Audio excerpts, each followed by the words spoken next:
No, but I mean, fundamentally, like the question is not about whether or not you're ever right. Of course, we're always sometimes right, We're sometimes always not. sometimes right. Yeah. But I love that. what are you willing to sacrifice for that feeling of being right? What are you willing to trade for, the dopamine hit that we're talking about? In a world that often pulls us apart, More in Common brings us back to what matters. Hosted by Gerren Taylor and Keith Richardson, this isn't your average podcast. It's a challenge to think deeper, question louder, and grow further. At More in Common, we work with NFL teams, tech companies, and professionals across industries to improve communication and foster compassion. And with a focus on emotional intelligence, we aim to bring a wealth of experience to help you navigate the complexities of human connection. We've never been more connected and yet more isolated. We want to explore the roots of that tension and offer a way back to what we all need: real human connection. Enjoy the show. It is about the trust that we have in each other that we can kind of have. Like, for instance, do you fight with your wife All the time. all the time? Well, Do you ever win? okay. I disagree with my wife all the time. Okay, We have yeah. arguments. We fight maybe once every 2 years. Yeah. Yeah. Do you guys do you feel like you ever win? Is there a winner? Is there a winner? There's concession. I don't know if there's ever a winner, right? Yeah. Sometimes it's like, no, this is clear. I win, you win, whatever. But oftentimes there's concession. Like, okay, you're making the better argument here. Right. See, Yeah. this is what I think has to do a lot about what we were talking about last week. Like the intersection of trust, of being able to be wrong in front of somebody, but it doesn't even necessarily mean wrong, right? It reminds me when we were talking with Katie on this show, and she talks about the radical curiosity of things. Like, to me, that's a sign of intellectual humility. You're smart enough to know that you don't know everything, you can't see everything, you can't see everybody's perspective, and so you would just be curious about what they have. It's the Metacognitive. yeah, Look, ability to recognize the limitations of your own belief and knowledge. I'm gonna say this. I said it last week, and I think it's a really important element to this idea of like building trust. It requires that accountability element, that integrity, that, oh, you know what? I can give you space to be right, learn from you, work with you, collaborate together because we're working towards a common purpose. When we think about the emergence of individualism and all these other things that create the conditions for right and wrong to be at an individual level rather than a collaborative shared goal level, like what's right for us versus what's right for me. When we create those conditions, we're isolating the identity. We're isolating the identity to ourselves into a small group, to that inner Dunbar number, when in reality, at a social level, we need each other, right? We need that collaboration. But what that ends up doing is it creates a dissonance.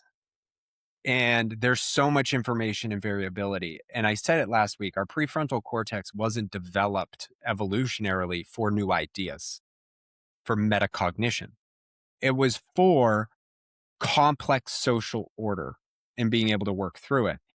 And we've talked about it, it's probably been a while, or we talked about it in the bias section. Our brain at an operating system level, not an application level. We'll say our prefrontal cortex, our logical brain, is the application that we're interacting with.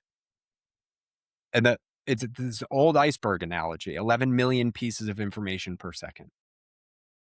At our prefrontal cortex, it's 40 pieces of information per second. Our limbic system, our emotional processing center of our physiology, processes 9 million pieces of information per second of the 11. our emotions, our neurology, all of that operating system, there's so many things that happen underneath and they create bugs. And the bugs are created based on the social ecosystem and the social conditions that are built around us that emerge these things. So when we say, am I wrong? If you say I'm wrong and I don't have the emotional conditions or the identity conditions in Yeah. myself of comfort, and I've worked on that. That's why people like therapy is so important, and emotional awareness and all of the things that we talk about become so important. It's not an intellectual wrong. It is a physiological wrong.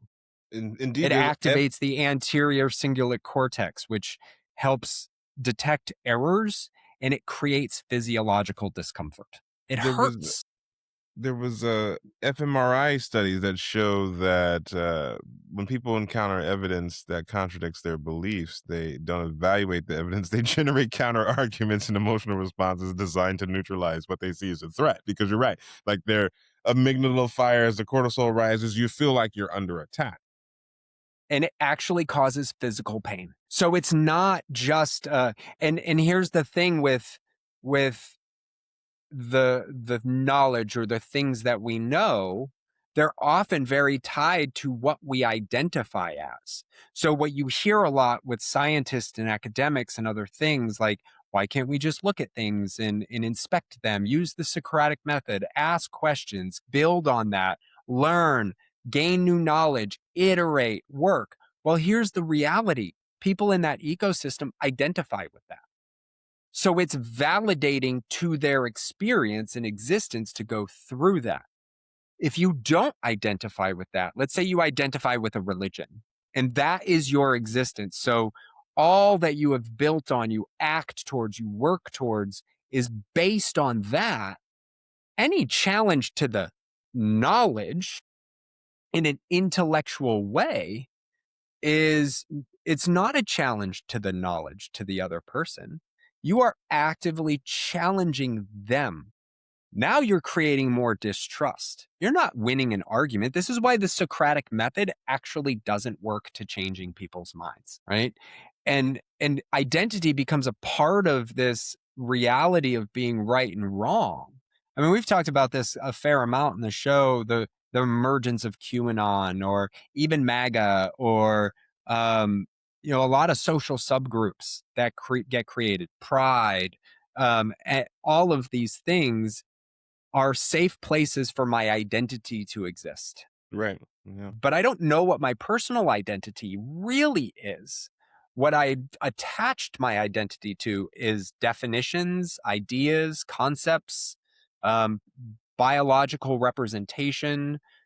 And now my identity is that. And And so if I'm given information that like says, nah, do something different, it's like, nope. it's the reward center too, right? So like when you win an argument and someone concedes and your brain releases, the dopamine that feels like you won, but that's conditioned on you too, right? Like being in school. When they ask you to raise your hand and proffer the answer and you're right, everybody goes, "Oh, good shit, good shit." And when you're wrong, it's like embarrassing. It sucks. Like you said, it feels bad. And especially over time, your nervous system learns that being wrong means danger. Don't like this feeling. Hurts. Not good. Gotta be right.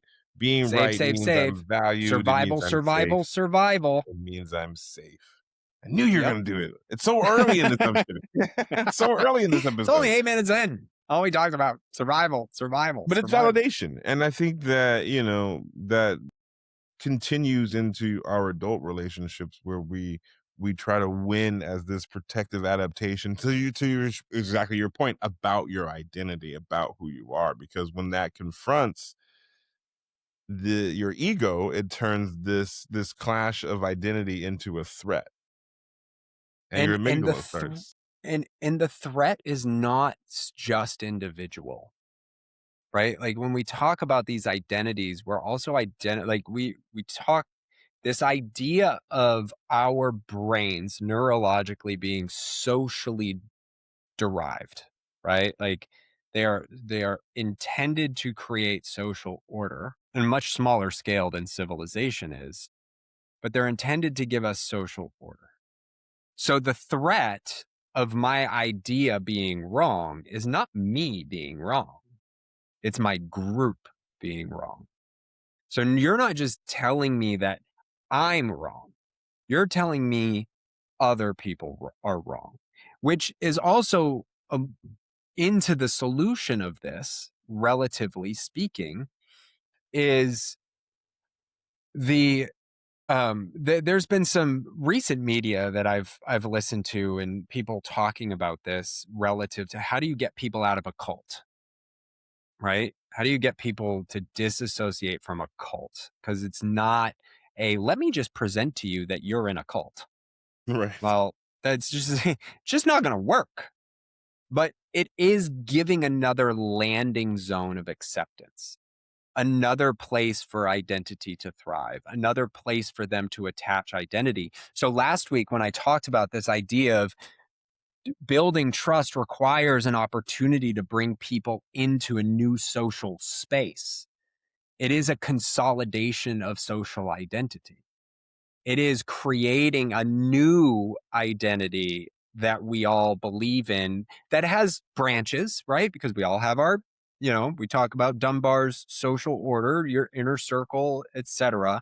But we have the key element to it is that there is a shared idea.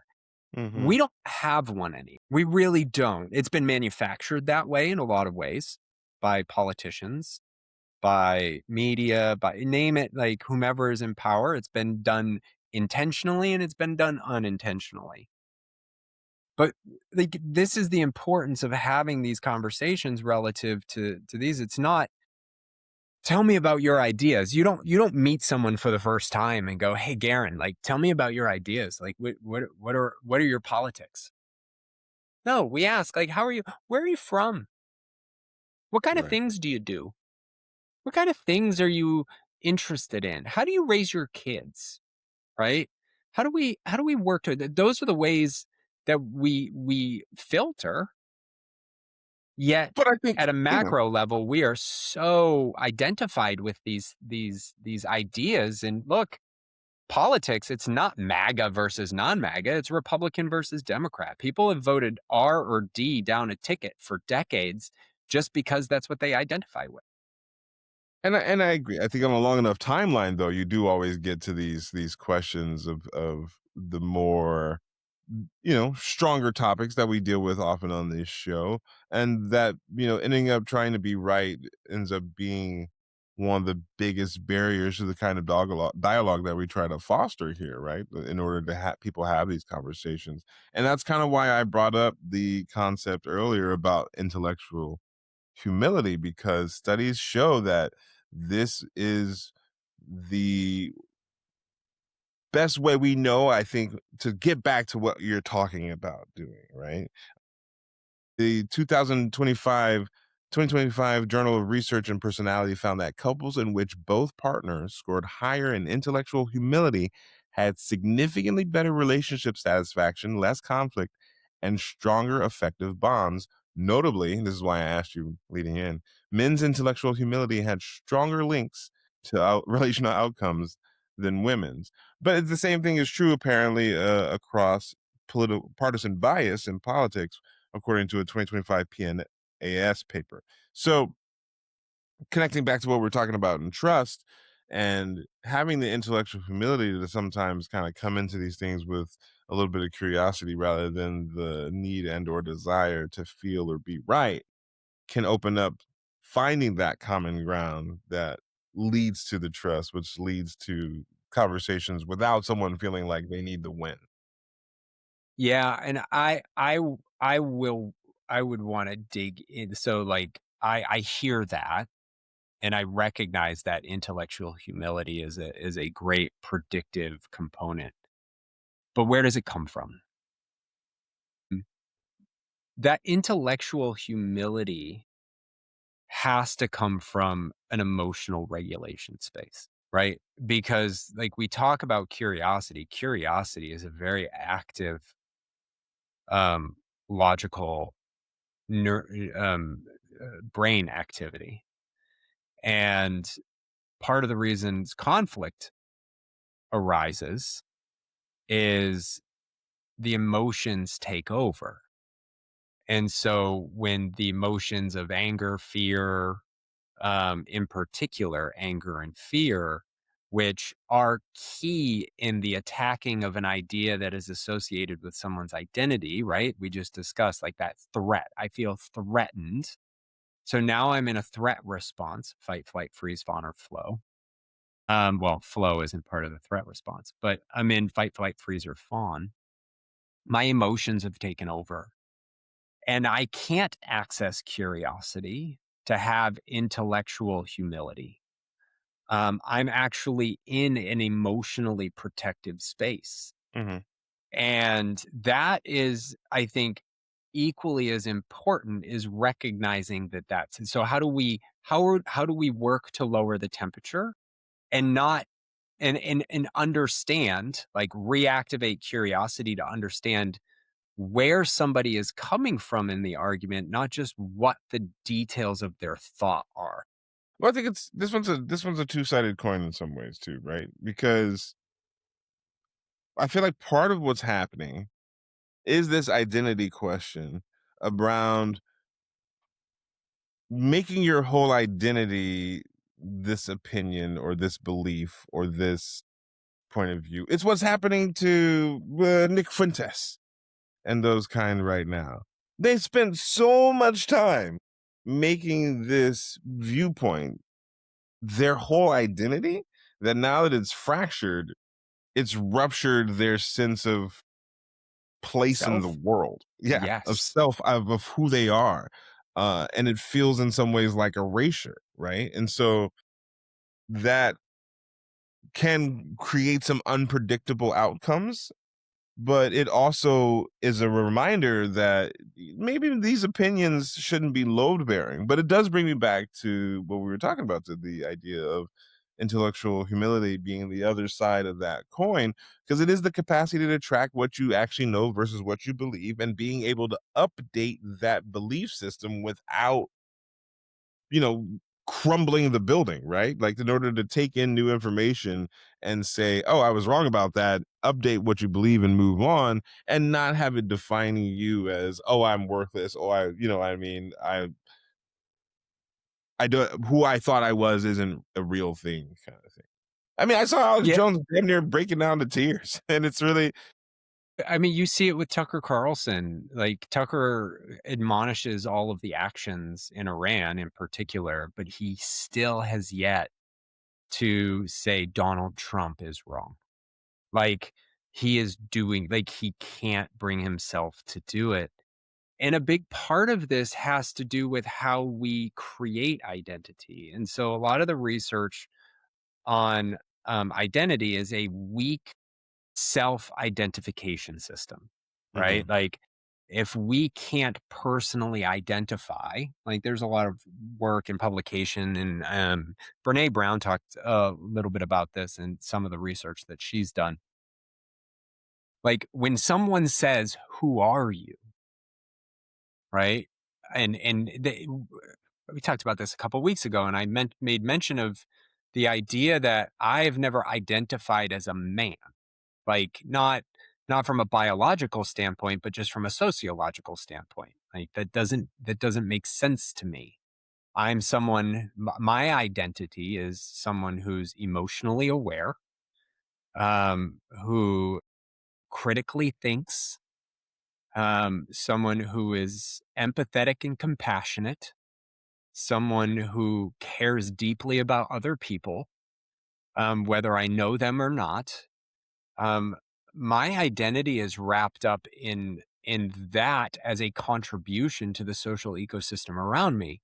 But if you don't have that, what ends up happening is the arguments that you make, right, are the identity that you serve. I am a man. Okay. So what does that mean? That means I am this, this, and this. I am a father. Okay. What does that mean? Right? Those are roles. Those aren't identity structures. But that weak attachment to personal identity leads to a need to attach to other things for identity. And that's where, and add in the need for group, for social order, social structure, social construct, we start taking those pieces and making them our identity. Mm-hmm. Then Mm-hmm. it's so much harder to break, because what do we fall on if you break it? So the intellectual curiosity comes from reorienting all of that, and it takes so much work and effort. And my point in all of this is to say, like, it's hard, right? If you're trained and developed in debate, Was that a intellectual subtle and cough? Like, are you? yeah, no, it was a real call. But if you're trained in debate like you are, intellectual curiosity is a lot, or intellectual flexibility is a lot easier too, because By far. you have trained yourself to not take emotional reaction to Yeah. intellectual challenge. The whole job is being prepared for, both sides of the case. Like, That's right. that's the gig. So if someone wins an argument, it's like, oh, I lost, right? The identity structure could be that I'm a really good debater, and if I just lost, now that's the underlying pain and tension, not the, oh, you had a better argument.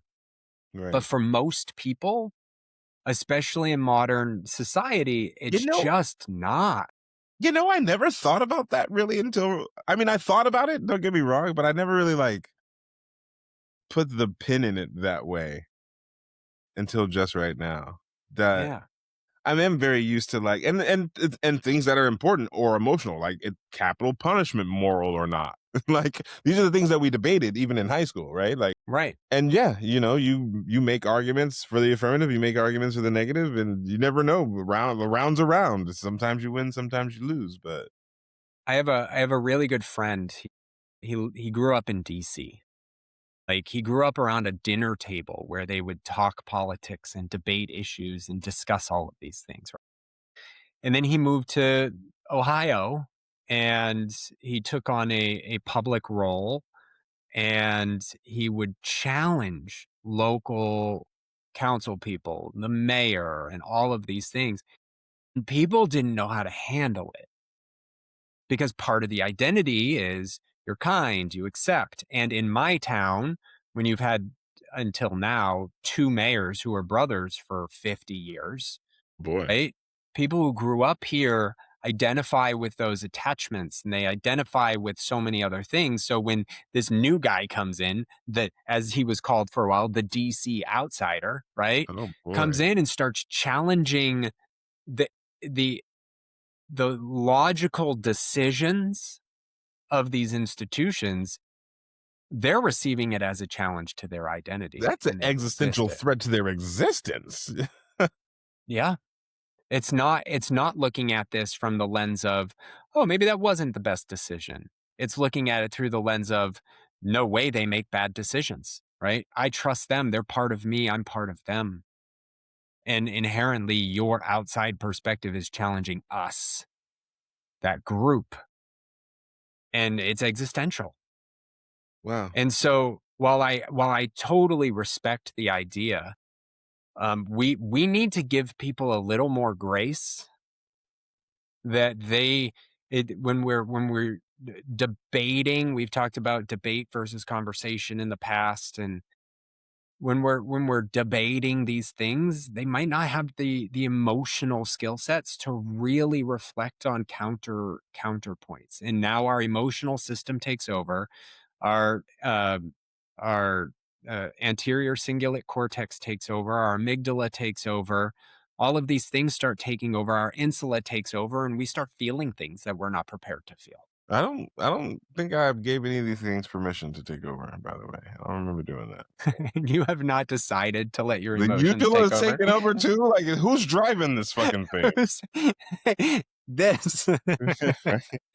No, but I mean, fundamentally, like, the question is not about whether or not you're ever right. Of course, we're always sometimes right, We're sometimes always not. sometimes right. Yeah. I But love that. what are you willing to sacrifice for that feeling of being right? What are you willing to trade Mm. for, the dopamine hit that we're talking about? Are you willing to give up all your closeness, your relationships, your understanding. There was a therapist in a quote that I read when I was Charlie Bloom is his name, and he said, "You can be right or you can have a relationship," and it's Ooh, yeah, that sums it up. simple, but it'll hit you because seriously, this is the trade-off sometimes, right? And that's what I think ultimately people can kind of take away from it is just look at what is the cost of being right. And it doesn't mean you don't have to have the conversation, right? I still fundamentally believe that so much of our social ecosystem breaks down because we no longer have political conversations or religious conversations around the dinner table. Um, a part of that is now our identities are tied to the ideas, and that's why we don't have those conversations. Yeah. Um, but what I do know inherently for the vast majority of people in the world, but let's keep it focused here, is that people don't like this. People aren't relishing in this tension. There are people that are, but when I say people, generally speaking, the vast majority of people don't want it. We talk about we're more divided than ever and it's this bad thing. Well, what do we do to fix it? Yeah. What are you gonna do about it? What are we going to do about it? And it requires grace. It requires this awareness that you are subject to so many other things and it's not just some rational thinking. It's not just some we just have to have the best idea. Socrates, that was his plan. Didn't work. And it hasn't worked since, right? Like we need to reframe how we see other people as just this biological mess of subjected neurological processes Yeah, that absolutely. are impacted so much by our emotional experiences, and we need to give space. And we also need to separate, like sometimes, but that shouldn't be the standard expectation. I mean, everything that we talk about on this show requires you, listener, and your homies and your friends to have a little bit of willingness to be wrong, right? To take a little bit of a leap, to to to put yourself out there a little. Like we say it all the time. None of this is easy. All of it's challenging. All of it's about being a practitioner, just like judo or karate. You don't just learn it once and walk away. You keep doing it and you try to master the skills and you get better at it. But it's not that you're wrong about your values. It's about or your experience or your lived experience. We value all of that.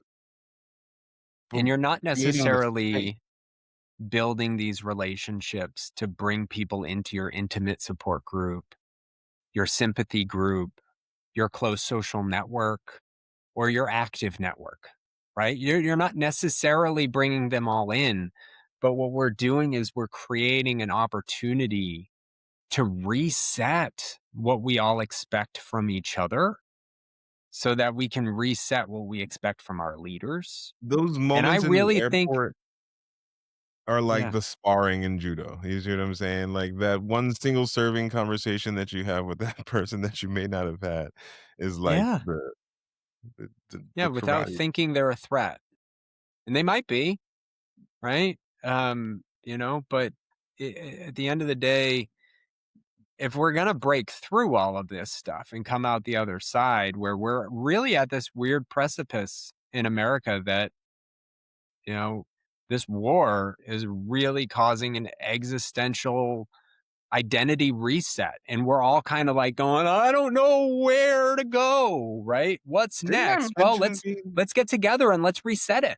didn't I mention being tired of unprecedented times? Anyway, Yes.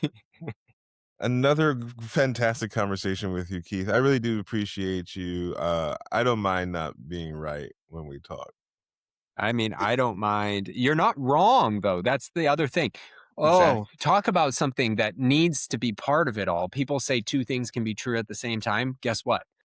1,000 things can be true at the same time, right? Just because you have a piece of information doesn't make it wrong if I have another piece of information. And It your just lived adds experience to the too, right? story. Yeah. What Your lived experience can never be wrong big because T, you little lived t. big T, little T. See, we have so much content now that we're bringing threads back. You see what I'm saying? We're like, so many threads back these last 2 weeks. Like, hey, if you're new to the show, listen, there's a lot of this stuff we've just called on. So go back, listen. Yeah. You know?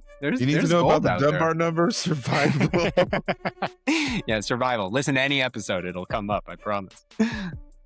This is the More in Common podcast. I'm Gerren Taylor. That's Keith Richardson. We'll be back next week with some more delightful conversation. Hopefully you enjoyed it. Make sure you share this with a friend, someone who you think may benefit. Leave us a comment in your favorite podcast catcher app or on YouTube. And we'll see you next week. See you next week. Peace. Deuces.